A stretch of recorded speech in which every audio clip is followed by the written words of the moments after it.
May gabi, may adlaw na itong tanan. Dapat na ron si Efren Yap de la Peña ang atong isuon nga usa gyud sa founder sa Radical Disciple Missionary. Kasi San Pablo sa 2 Corinto 5:17 ug sa buhat 2:38, buhat 3:19 ug sa 1 Tesalonica 19 nag-iskot ini konbersyon. Yung kini kung tawhana sa una niadto. Ang iyang mga buhat nini kanang mga inguntang iyagis kalibutan unya ato siyang pangutan-on unsa hinungdan ngano nga nahimo naman na siyang sa una mananagat siya sa mga butang sa kalibutan karon nahimo na siyang mananagat sa pulong sa Dios. Aniya si Brad Efren Yap de la Peña. Baliog Brad unsa man gyud imong sugilanon sa imong konbersyon kay sa akong nadunggan naapil man si Wanani Brad Wilkie Tabalin di Bones. Baliog Brad. Salamat rin Brad RCB, Ray Bascunis sa ni ka-vlogger si Ray Bascunis sa ni ka una kanina ako sa pagkakatulog ng Pilipinas, sini ka 1992, ako 2001 ka tinood na nga si Brad WTI usa na sa Wilkie Ibones nga usa na sa instrumento napaduol tas Ginoo. Unya sa wala pa si WTI nata sa Worldly Matters Earthly Desire kalimutan ng butang hanggang ngayon sakit ang tao uban pa mga anggulo ba namnas unuan 2:15 mga kalibutan ng butang Worldly Matters Earthly Desire nga wa maasamahan. Muna ipahayag ni Jesus Christ.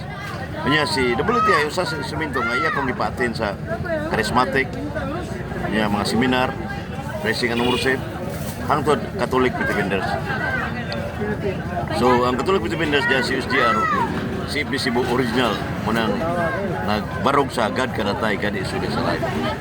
So muna nga usa sa kuan kining akong bersikulo Lucas 9:25 nga ang mahadlok mamatay kawad-an Hinoon.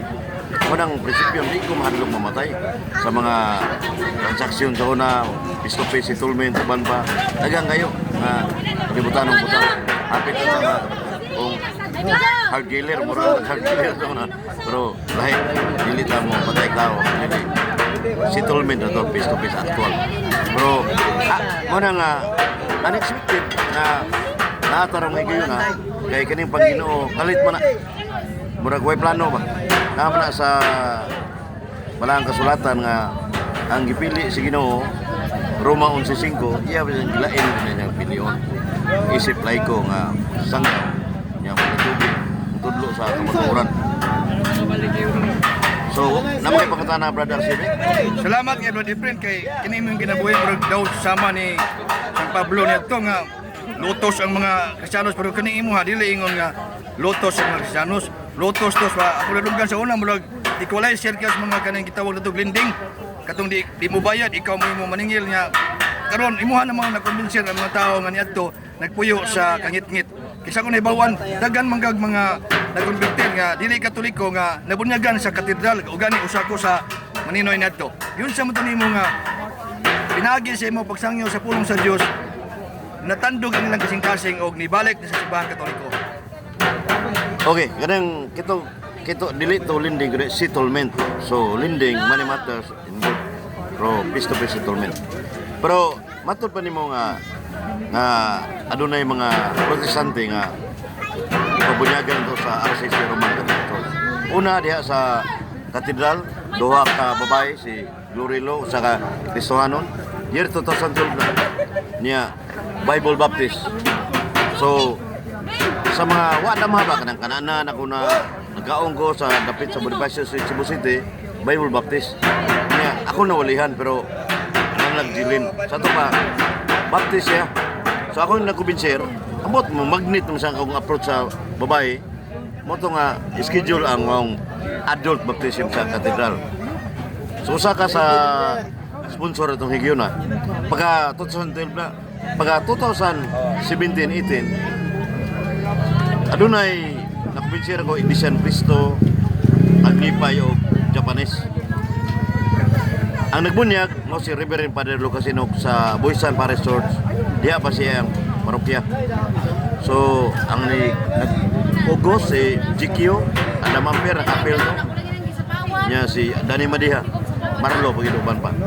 So 5 na ka adult baptism. Sa 2019 karkar City.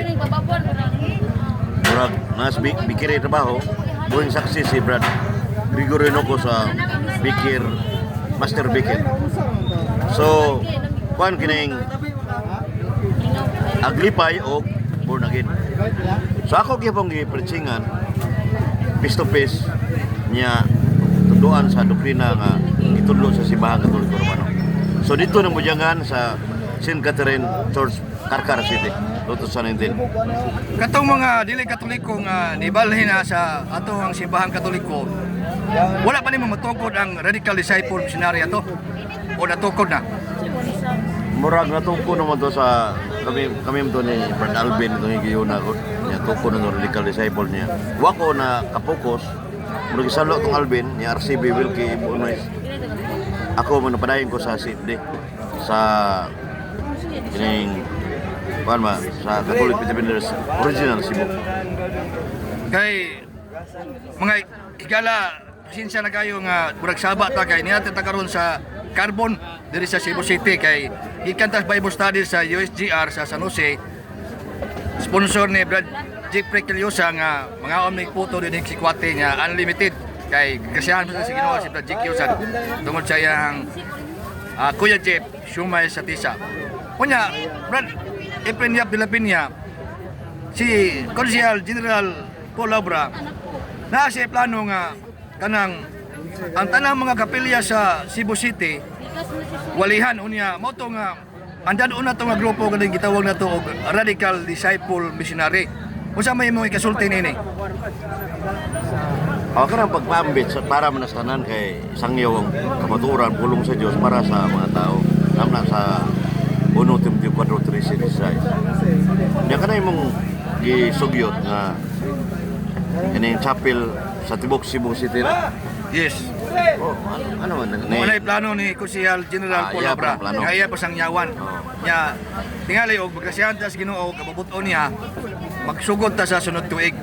Sa may mo Masin, ika eh. dugang ani nga Nindot sa nang sugyuta kay Pangginoo man na.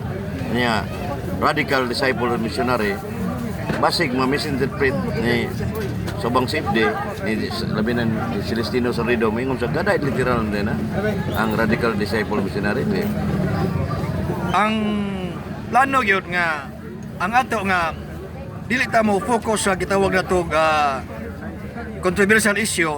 Ang ato nga mapaambit na to ang mga official teachings of the Catholic Church ngadto sa mga tao nga wala pa kahibaw kay usa man sa mga gisugo po sa simbahan nato kay matud pa ni Saint Dominic de Guzman ang founder sa Dominican Order ningon siya nga the highest form of charity is preaching. Muna nga mahimo gyud nga gasaang patas Ginoo og panahon magabambit ta sa tanang mga kapilya dinhi sa Cebu City sa plano ni Consial General Paul Labra kay paman na siya sa una kanang seminaryan po na siya sama nako ba wala ba dayon ka pare Sumayon ang plano ni General Labra. Consial Labra Banawa na siya tingali. Kadulupe Kabudalo pili. So, pohon kay ato nang nakatagahigayon makapaambit na sa doktrina sa Roman Catholic Church. Sa 2006 sa Brother CB. Nindot imong testimony kanina sa live sa CFD Cebu original. Nindot yun. Inuon mo gyud ato ang ingon nato nga ad majorem Dei gloriam for the greater glory of God. Kay musugot ang sarili Brad EYD ang ato ra magyud nga maangkon mao ra magyud ang ato ang kahuyangon kakuwang sa kahingpitan. Unya kay 10 minutos naman ang gihatag ni Brad Ber Orenisa diya sa Saudi.